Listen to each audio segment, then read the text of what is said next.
They may only be fictional characters, but that doesn't mean we didn't spend weeks mourning them. Welcome to WatchMojo.com, and today we're counting down our picks for the top 10 Harry Potter deaths.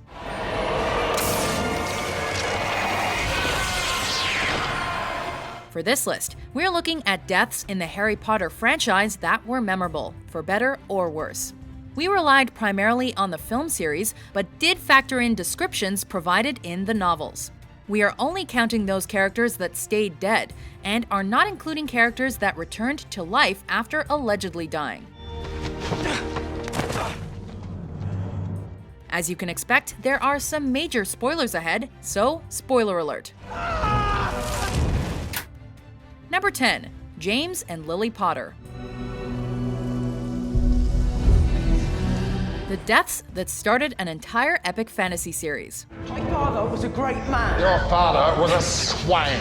While these deaths occurred before Harry Potter and the Philosopher's Stone, they are extremely significant because they set up the Harry versus Voldemort plotline that dominates the entire series. Harry, be safe. Be strong. After Voldemort learned of a prophecy that stated he could be killed by Harry, he set out to murder the Potters, who were being hidden under the protection of a Fidelius charm. The couple was eventually betrayed by their secret keeper, however, and Voldemort found and murdered them. It was Lily Potter's sacrifice for Harry, though, that ultimately saved his life, and would continue to save his life throughout the series. Number 9. Fred Weasley.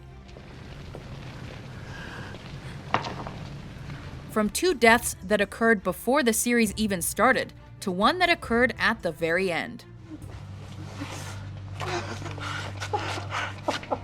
Fred, the twin brother of George and older brother of Ron, is seen among the dead bodies following the Battle of Hogwarts.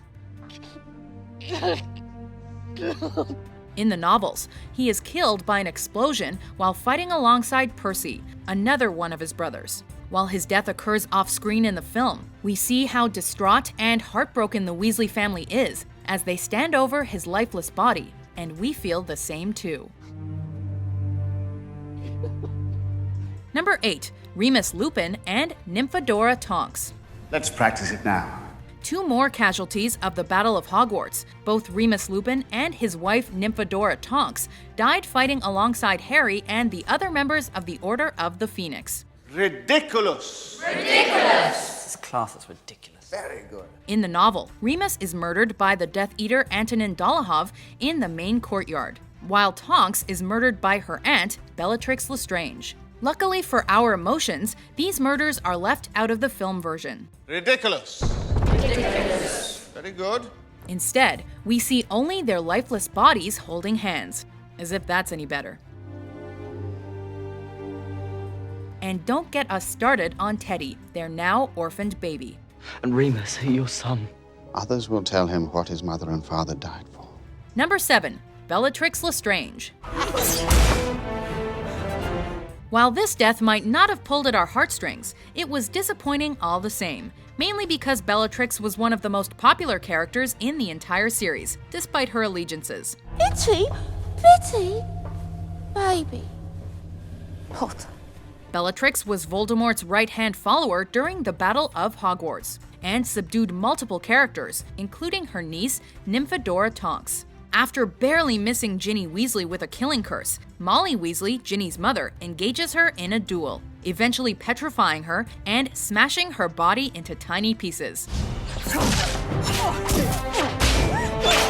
A fitting end for one of the series' most brutal villains.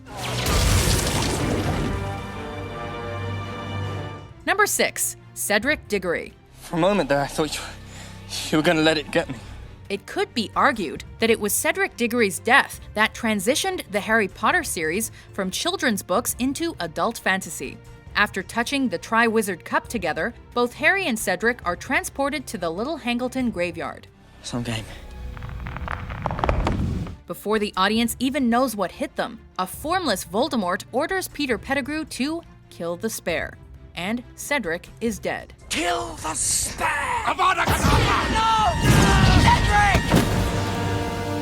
Voldemort would soon return to form, setting the stage for a much darker second half of the series. That's my boy! The image of Harry clinging to Cedric's dead body while Mr. Diggory screams still haunts us. My boy! Number 5. Dobby. Dobby's come to rescue Harry Potter, of course. Dobby will always be there for Harry Potter. The only non-human to make our list. What makes Dobby's death so difficult was that we thought for a moment he had escaped unharmed. You could have killed me! Dobby never meant to kill.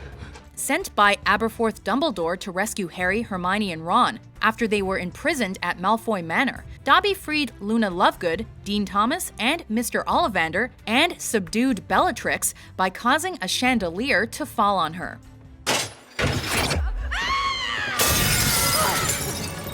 As Dobby, Harry, Hermione, and Ron disapparated, however, Bellatrix threw her knife at them, which the audience soon discovers had fatally wounded Dobby.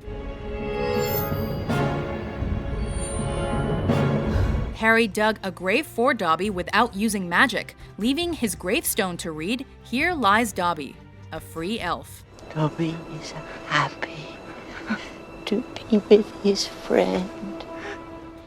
Number 4. Sirius Black. I want you to take the others and get out of here. While not George R.R. Martin by any means, J.K. Rowling was not afraid to kill off major characters, and that is perhaps best exemplified by the death of Sirius Black in Order of the Phoenix. Sirius, who was a friend of James Potter and Harry's godfather, became almost a surrogate father for Harry, and their relationship had continued to grow over the past 2 novels. When all this is over, we'll be a proper family. We'll see.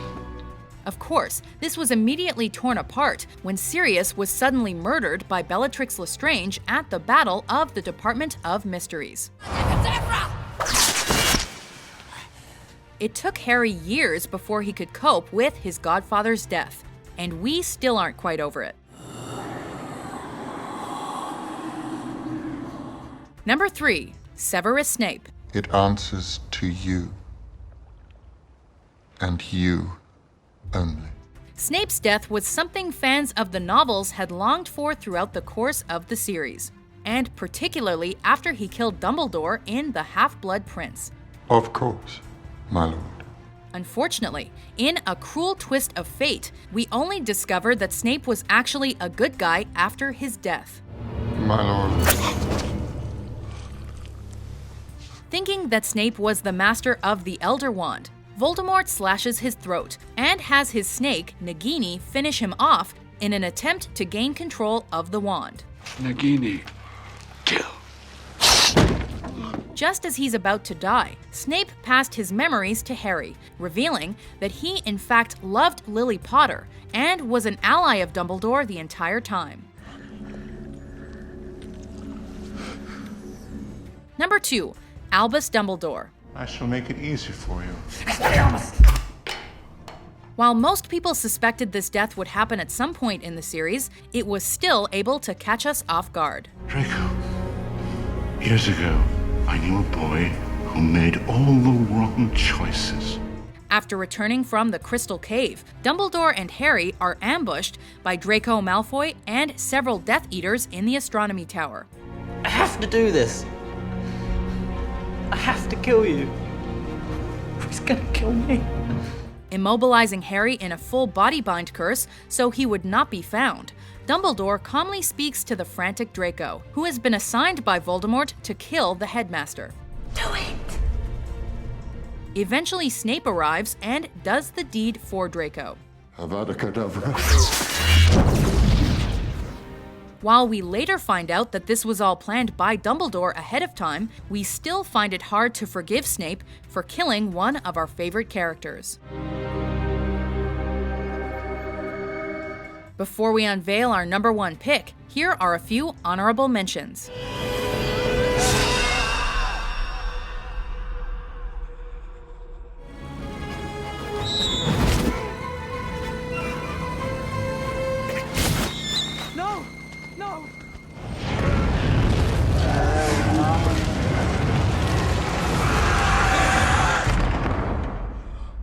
Number 1, Lord Voldemort.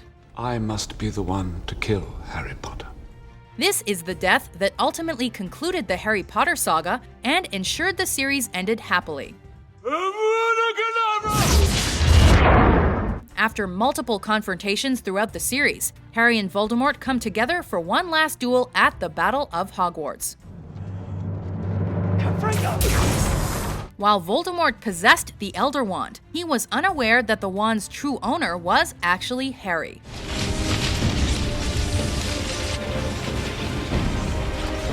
This caused Voldemort's killing curse to backfire, as the wand would not kill its true owner, and resulted in the death of the Dark Lord once and for all.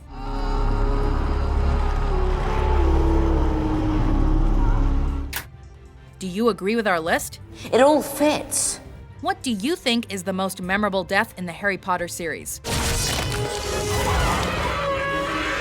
For more exciting top 10s published every day, be sure to subscribe to WatchMojo.com.